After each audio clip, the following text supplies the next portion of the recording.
Next, we wanted to take some time to introduce variables of implementation science and talk about some conceptual models.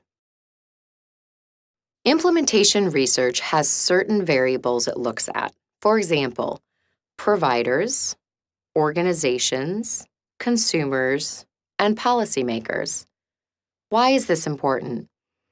When a system is implementing something, it is like a machine with multiple moving parts, all of which are so important for the overall functioning, or lack thereof. It is so critical that we get different perspectives. So you might be asking, what exactly are stakeholders? Stakeholders is a word you will hear often connected to implementation science. Here is a list of some common stakeholders, or people that participate in implementation. It is good to know about some of these, as with implementation research, these are often the people we are working with to understand the implementation of a program. So consumers, people within the population or families, providers, which may be clinicians, nurses, doctors, or lay providers, supervisors and training teams, researchers. Within an organization, you may have staff, administrators, leaders, and then at a policy level, you see policy makers, but also legislators.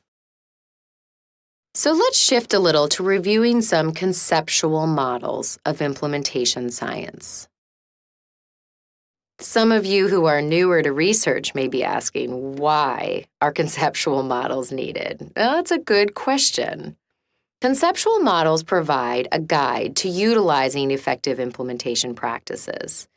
They often outline different stages of implementation and what could or should happen in each of those. Conceptual models also provide a linear concept of implementation, along with feedback loops. Feedback loops are inherent in implementation science because one is constantly looking to integrate new data to improve practice over time. Some important features that we look for in conceptual models are consistent language, clearly defined constructs for which ideally measures can be located or developed, and analytic model hypothesizing links between measured constructs. So this slide is an example of a framework which lays out the stages of implementation. These can often help us think through what areas we want to examine more closely or what stage your project or study may be at. So we see here on the far left preconditions.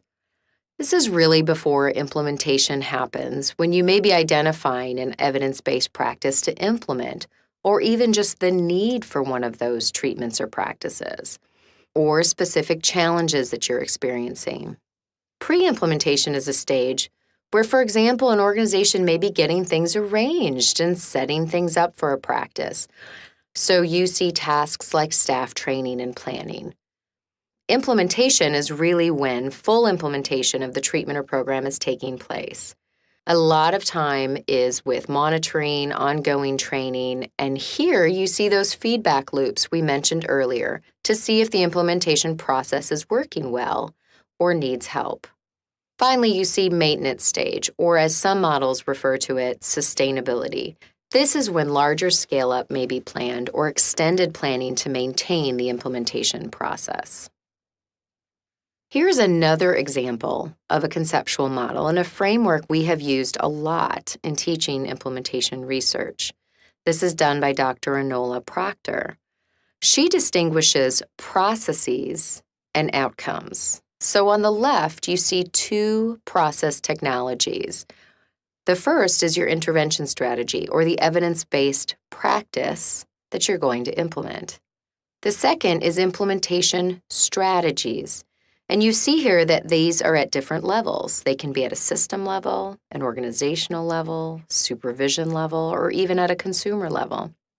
She then makes clear distinctions on outcomes: implementation outcomes, service outcomes, and patient outcomes.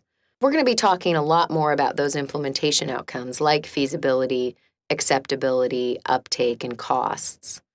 Service outcomes may include safety, effectiveness, equity, And then you see included the patient outcomes, which is their symptoms, their problems, and their satisfaction.